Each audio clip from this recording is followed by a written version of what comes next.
তোমার জীবনের মানসিক অশান্তির জন্য 3টি মনোভাব বা মাইন্ডসেট দায়ী। শুনতে অবাক লাগলেও কথাটা সত্যি। ইন্টারেস্টিংলি তুমি নিজেও জানো না কিভাবে তোমার অজান্তেই এই 3টে মনোভাব তোমার ক্ষতি ডেকে আনছে, তোমাকে পিছিয়ে দিচ্ছে। আজ এই ভিডিওতে জানবো কোন সেই 3টে মনোভাব এবং কিভাবে এই মনোভাব তোমাকে প্রতিনিয়ত পিছিয়ে দিচ্ছে এবং কিভাবে তুমি এর থেকে বের হতে পারো।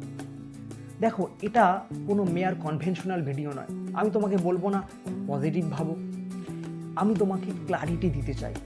কোন কোন জায়গায় ভুল বুঝছো, কোথায় আটকে আছো, সেটাই দেখাতে চাই। তা চলো শুরু করি।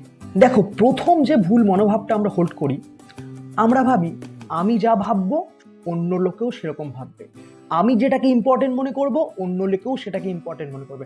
আমি যেটাকে ফিউটাইল বা তুচ্ছ মনে করব অন্য লোকেও সেটাকে ফিউটাইল বা তুচ্ছ মনে করবে। এটা সম্ভব? এটা রিয়ালিটি।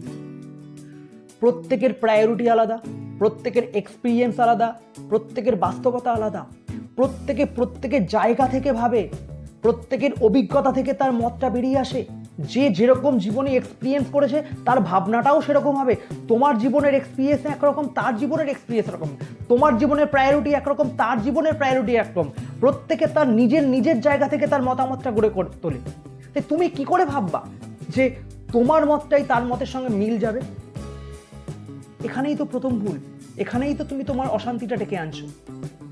দেখো, দ্বিতীয় যে ভুলটা আমরা করি সেটা হচ্ছে সবসময় আমরা লোকের আচরণটাকেই আলটিমেট সত্য বলে মনে করি, বিহেভিয়ারটাকেই আলটিমেট ট্রুথ ভাবে।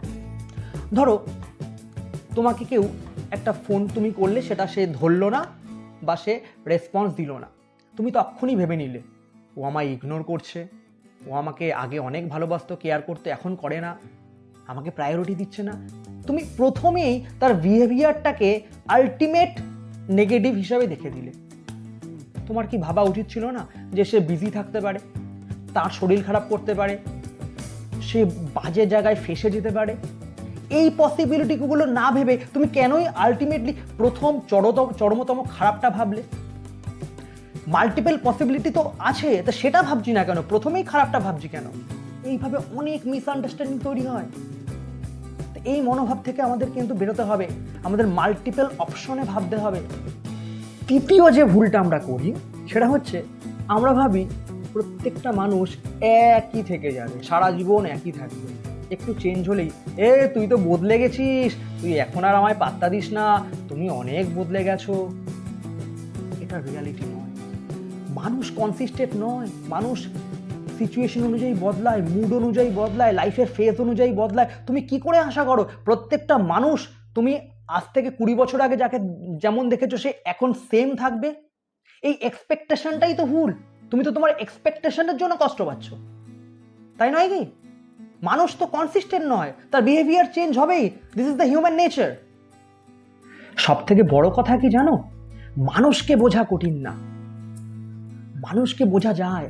আমাদের এক্সপেকটেশন ছেড়ে আমাদেরকে বেরোতে হবে, বাস্তবতা বুঝতে হবে, রিয়ালিটি বুঝতে হবে। সব কিছু ইমোশন দিয়ে বুঝলে হবে না। তাহলে কি করবে? দেখো, মাল্টিপল অপশন ভাবো, একটা অপশনে স্টিক থেকো না। ওই যে বললাম, পসিবিলিটি ওপেন থাকে, তুমি ওর বিহেভিয়ারটাকে ট্রু হিসাবে ধরে নিলে হবে না। বিভিন্ন 360 ডিগ্রি অ্যাঙ্গেলে ভাবতে হবে যে আলটিমেট কারণ কি হতে পারে। বাস্তবতাকে বুঝতে হবে, মানুষ সারা জীবন একই থাকে না, চেঞ্জ হতেই পারে। সেই চেঞ্জটাকে মেনে নিতে হবে এবং চেঞ্জটা কেন হলো সেটাকে রিয়ালাইজ করতে হবে। এই মানসিক পরিবর্তনটা যদি আনতে পারো, তুমি তোমার মানসিক অশান্তি অনেকটাই কাটিয়ে আনতে পারবে। এর কোনো জাদু মন্ত্র নেই, নিজেকে চিনতে হবে, নিজের সমস্যাগুলো চিনতে হবে।